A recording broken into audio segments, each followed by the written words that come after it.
When I was cleaning our apartment, I found a hidden note from my boyfriend's ex-girlfriend warning me to leave him, and now every red flag I ignored is flashing brighter than ever. My boyfriend Steve, 30 male, and I, 28 female, have been together for 2 years and have been living together for 8 months now.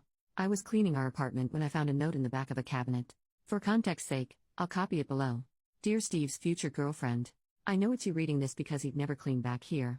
I'm putting this here because I'm leaving him soon and want to warn you about him. 1. He will not clean. 2. He will not listen. 3. He will make everything feel like it's your fault. It's not your fault, he's just an incompetent man. I'm leaving him, I suggest you do the same. Best wishes, Natalia. I read the note and brought it to show to him and hear his response. He immediately ripped it up and said not to listen to it, that she was crazy and untrustworthy. I told him that the fact that he hasn't found it in the 5 years since they broke up is a red flag to me because it does mean he's never cleaned back there and that he has been cleaning less and less since I moved in. He told me that it wasn't a problem before the note, this is just his ex continuing to manipulate and ruin his life and I was letting it work. We continued to argue along the same lines and I eventually left to spend the night at a friend's place. Steve has been a great boyfriend so far. He gets along with my family. He has given me gifts and flowers and always tells me how much he loves me. He's not wrong that the cleaning hasn't really been brought up before. The note made me realize it had been less and less and that we needed to have a full conversation. He texted me afterwards saying he's sorry that I felt like I had to leave but that it's a jerk move for me to take a note over our 2-year relationship and to leave him and our pets alone. I don't know what to do or what to believe right now. I'm contemplating trying to find and reach out to Natalia. Her name in real life is pretty unique so I think I could find her.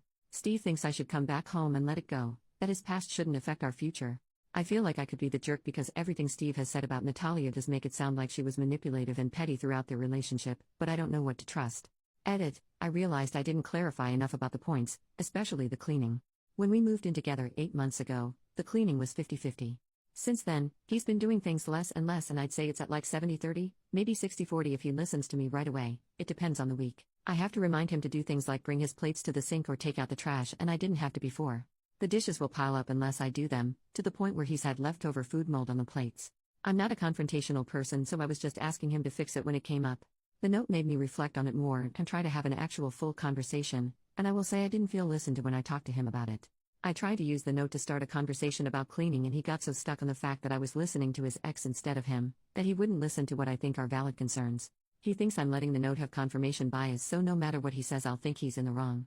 Also, I didn't leave him permanently, this all happened yesterday and I only spent one night at a friend's because I didn't feel like our conversation was going anywhere last night and he wouldn't let me sleep until I let it go.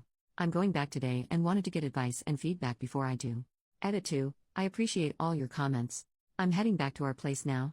My plan is to first apologize for immediately bringing him the note without thinking of his feelings and validate that it's hard to have an ex's message found. That being said, you're all right that I've been letting the cleaning stuff get away. I don't want to be in a relationship where I have to ask him repeatedly to clean. It was pointed out to me that he should have cleaned the shelves during his move from his ex's place. The fact that it hasn't been touched in 5 years is forcing me to take the note seriously. I don't want to throw away 2 years so I am going to ask him to come up with some clear cleaning expectations with me and designated chores. I will make it clear that cleaning is absolutely a deal breaker for me. It's his decision on how he wants to respond. Update, I followed your advice from the last post and tried to have a calm discussion with Steve. When I apologized for confronting him with a note, he seemed to take that as an admission of guilt and refused to listen to anything else. I had come up with a list of specific instances of not cleaning like many of you suggested, and he said I was using lists just like his manipulative ex did. So yeah, the crazy ex thing you all said was a red flag was definitely true. When I realized the conversation wasn't going anywhere, he even tried to block me from leaving. That's when I knew it was done and left immediately. 2 years down the drain, but I'm glad I had the wake-up call before it was too late. I will let him cool off and then will ask my brother to come with me to grab my things while he's not there. He has a strict work schedule so I think it'll work out. I am planning on leaving a note there, but probably a little longer with the advice to not show it to him. I'm leaving it in the exact same place, so if he doesn't learn his lesson about cleaning, it'll come to haunt him. All he has to do is clean. The biggest surprise out of all of this is that I didn't reach out to Natalia, she reached out to me. Apparently he borrowed his friend's phone to call her screaming that she's ruining his life still. The fact that she blocked him and he still had her number memorized just further confirms he was the crazy ex, not her. Natalia found me on social media and wanted to make sure I was okay and was especially concerned that he'd gaslight me like he tried with her. I thanked her for leaving me the note and saving me time.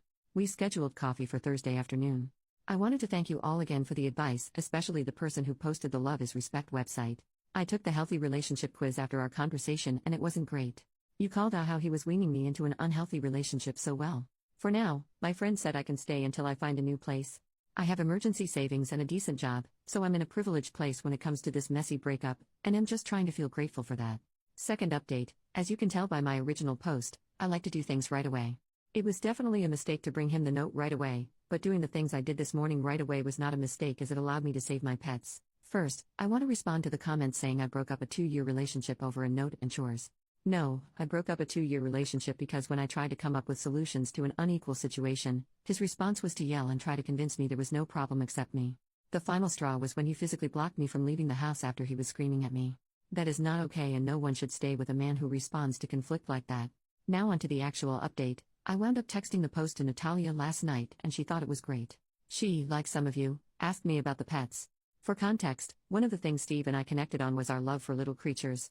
It's why I thought he was such a great guy, because if he could take such intricate care of his lizard, he could do the same with me. I was very wrong. He has one lizard he bought before me, and then we bought 2 frogs together. I have a snake I brought with me when I moved in. I was planning on waiting until he cooled down to go grab my things and the frogs and snake, thinking he would never hurt them, but Natalia changed my mind. She said he could get destructive when he's mad and was concerned about the safety of my little guys. I immediately knew I couldn't wait until later this week and reached out for a meeting with the landlord for early this morning. I wound up FaceTiming with Natalia last night and we had a long discussion. Natalia is a lawyer and told me that in our state, landlords are required to let me get out of the lease I signed in cases of domestic violence. She also told me that his yelling, gaslighting, and refusing to let me leave are all types of abuse. It's definitely hard for me to sit with that, but the Love is Respect relationship quiz helped me also realize that a bit more last night. Apparently his constant messaging and control over what I wore and when were signs of abuse too. Anyway, this morning Natalia volunteered to come talk to the landlord with me alongside my brother. As soon as he heard the word lawyer, he was on top of it and said I could break the lease, but would still have to pay for all of August even though I'm leaving 3 days early. I felt like that was fair. He also messaged Steve to say the apartment needed to be empty for emergency maintenance all day today so I could pack my things. Steve messaged back that he was at work all day and wouldn't be home until 6 p.m. When I got into the apartment, it was a mess. He had broken my dishes that I had brought with me on the ground and left the shards laying about. My clothes were ripped up and scattered around our room. It was disgusting and heartbreaking. He left his lizard alone, but opened the tank doors for our frogs and my snake. Luckily the frogs were still chilling in their enclosure, but my snake had gotten loose. This made me the most mad, as she could have gotten cut on the broken plates. I feel so fortunate that she was just hiding in the closet corner and I was able to pack her up safely in her enclosure again. All my things are packed and I'm writing this as my brother drives me back to my friend's house right now. Natalia told me that she actually left 3 notes, one in the cabinet, one on the underside of the vacuum, and one in the crumb catcher of the toaster. While we were there, we checked to see if the notes were still there. The one on the vacuum was, but it looks like Steve did clean out the crumb catcher at least once in the past 5 years. He never told me he had already found a note in our conversations, so it caught me by surprise. Natalia and I left the vacuum note as is and replaced the cabinet one. I wasn't comfortable leaving my name on a new note, so my addition was a handout on healthy versus unhealthy relationships and a QR code to the quiz that woke me up. Natalia said if he didn't find the notes in those 5 years, especially after the move, he probably won't find them again. I'm inclined to agree, especially given he did find one but then didn't even clean the rest of the house to see if there was any more. Steve doesn't make sense to me, and seeing the state of the apartment really woke me up to the fact that I have no idea who he is. The Steve I knew would never put animals in danger, but I don't think I really ever knew Steve. To the people saying it's pathetic that I broke up my relationship because of chores and Reddit, I encourage you to reflect on the subtle ways that abuse starts. I also made an appointment for a therapist. I'm very lucky that my job has good insurance, so I should be able to work through this relationship, and I'm hoping to focus on boundaries and my people-pleasing habits so I never find myself in this situation again.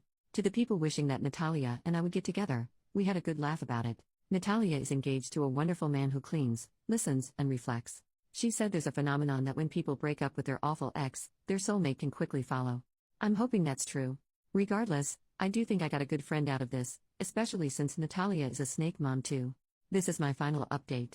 I hope if you learn anything from my experience, it's that abuse doesn't start right away. First there's love bombing, gifts, and pretty words. And then slowly, they test how much you'll put up with. You should never have to put up with anything, especially moldy freaking plates.